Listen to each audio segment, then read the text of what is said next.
बड़ी चहल पहल थी सोशल मीडिया पे पिछले 2-3 दिन में। पाकिस्तान के फैंस अंडरस्टैंडेबली एक्साइटेड थे कि इंडिया सेमीफाइनल तक नहीं पहुंचने के उनके चांसेस ज्यादा हैं, लेकिन आई एम गेसिंग कि अगले 2-3 दिन अब पाकिस्तान में भी यही माहौल होगा, क्योंकि पाकिस्तान की टीम भी on the brink of elimination है। हाँ, उनके भी चांसेस है, पर उनकी भी जो तकदीर है अपने हाथ में। तो अब एक मैच बचा है, but they now need to depend कि न्यूजीलैंड और श्रीलंका अपने मैचेस में क्या करती है। इंग्लैंड तो पहुंच गई है सेमीफाइनल में और इत्मीनान से पहुंच गई है। अब उसमें किसकी बात करें? कैप्टनसी की, जो लगा कि बाद में बहुत पुअर थी, बैटिंग की जिसमें टीम में विश्वास नहीं है, बाबर आजम की उनकी स्ट्राइक रेट और बाउंड्रीज पे, या फिर बॉलिंग जो शाहीन और तारिक के अलावा is it really up to the mark? Stronger suit क्या है पाकिस्तान का? लेकिन one tip one hand with Jatin Sapru पे सबसे पहले हम बात करेंगे हैरी ब्रूक की, जिन्होंने दिखाई गेम, जिन्होंने दिखाया जिगरा। सबसे बड़ी स्टोरी और सबसे बड़ा कंपैरिजन क्या है अभी बताओ।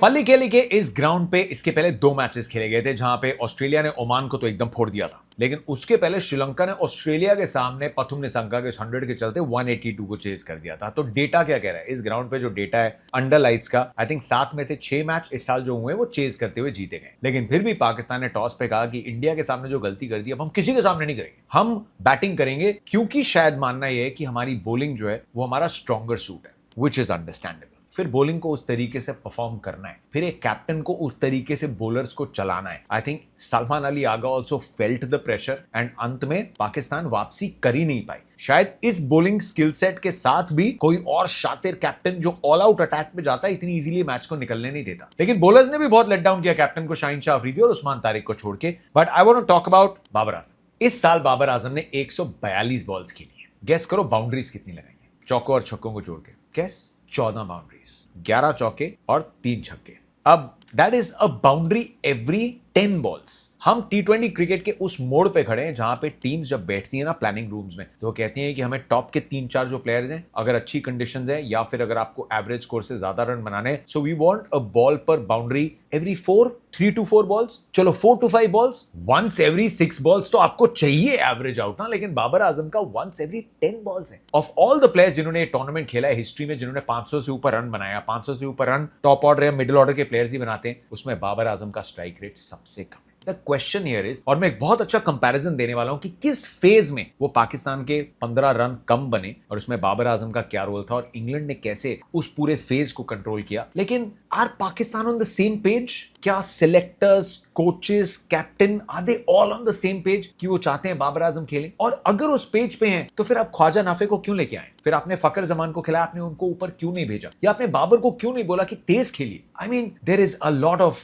अलग अलग सोच, थोड़ी बिखरी हुई सी प्लानिंग। वैसे एक चीज ना T20 वर्ल्ड कप हमें बार बार सिखा रहा है कि clarity and coordination, that's what you need to win tournaments. Pressure moments में डेटा क्लियर होना चाहिए, सबके रोल्स क्लियर होने चाहिए। वैसे क्रिकेट के साथ साथ बिजनेस में भी सेम स्टोरी है। अगर सेल्स के नंबर 1 जगह हो, अकाउंट्स दूसरी जगह हो, इन्वेंट्री तीसरी जगह हो, तो डिसीजन मेकिंग स्लो हो जाती है। और T20 फॉर्मेट का सिर्फ एक असूल और रूल है, यहां पे स्लो होना अलाउड नहीं है। यहीं पे Odoo comes in. It's an all-in-one business management suite. CRM, invoicing, accounting, inventory, HR, everything connected on a single platform. एक डैशबोर्ड, पूरी clarity. And here's the best part. Odoo का first app free for life मिलता है, unlimited support included, मतलब risk कम, value maximum. तो अगर आप अपने बिजनेस को T20 चैंपियन की तरह रन करना चाहते हो मेरे दोस्तों, fast, coordinated, data driven, then check the link in description and explore Odoo। क्योंकि गेम जो है ना सिर्फ फील्ड पे नहीं जीती जाती, प्लानिंग रूम में भी जीती जाती है। इंग्लैंड ने बोर्ड रूम में बहुत अच्छी प्लानिंग करी। ब्रेंडन मैकलम ने सुबह सुझाव दिया हैरी ब्रूक को कि यार हैरी ब्रूक आप नंबर 3 पे क्यों नहीं खेलते? हो सकता है वेस्ट इंडीज को फॉलो कर रहे हो जहां पे शिमरन हेटमैन नंबर 3 पे आके in the form of his life, हमने पिछले वीडियो में बात भी की थी। हैरी ब्रूक नंबर 3 पे आए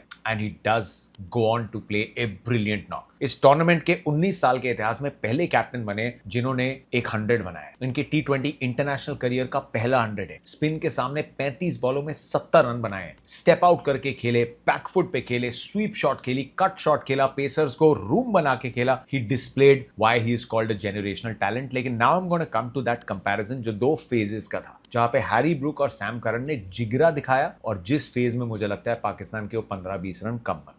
पाकिस्तान पावर प्ले के बाद 46 फॉर 2 थी। पावर प्ले खत्म होता है, माइक हैसन आते हैं। साहिबजादा फरहान इकलौता प्लेयर जो फॉर्म लेके आया है, साथ में बाबर आजम है। उन दोनों से थोड़ी बातचीत करते हैं एंड ही गोज बैक। अगले ओवर में 2 बाउंड्रीज आ जाती हैं, 11 रन आ जाते हैं उस ओवर में। So you feel okay, may be Pakistan की बात हुई है कि हमें एक अच्छे टोटल तक जाना है एंड लेट्स ट्राई 160-65 का एम करते हैं 17th-18th ओवर तक, और उसके बाद जो रन बने बोनस है। लेकिन then I did a calculation, जब बाबर आजम आउट हुए, पावर प्ले खत्म होने के बाद 7वें ओवर से till the time he got out, 5 over में पाकिस्तान ने कितने रन बनाए? 27। ओनली 27। उसमें अटैकिंग इंटेंट उस ओवर के बाद दिख ही नहीं रहा था। दे वर हैप्पी सिंगल्स लेके, डबल्स के लिए भी उतनी फिटनेस या उतनी रनिंग बिटवीन द विकेट नहीं थी, क्योंकि यहां सोच दिख गई सेफ्टी फर्स्ट की, कि एक लॉन्च पैड बेस बना लेते हैं कि यार 150 हमारे हाथ से ना निकल जाए, फिर उसके बाद देखेंगे क्या हुआ। जब बाबर आजम आउट हुए, 104 की स्ट्राइक रेट पे आउट हुए यार, 104 की स्ट्राइक रेट पे। सामने फरहान भी खेल रहे थे, वो तो नहीं खेल रहे थे 104 की स्ट्राइक रेट पे। उसके बाद फकर जमाना है, एटलीस्ट थोड़ा सा उन्होंने एलिवेट किया, लेकिन बाद में सब प्रेशर में आ गए बड़ी फिनिश के चक्कर में,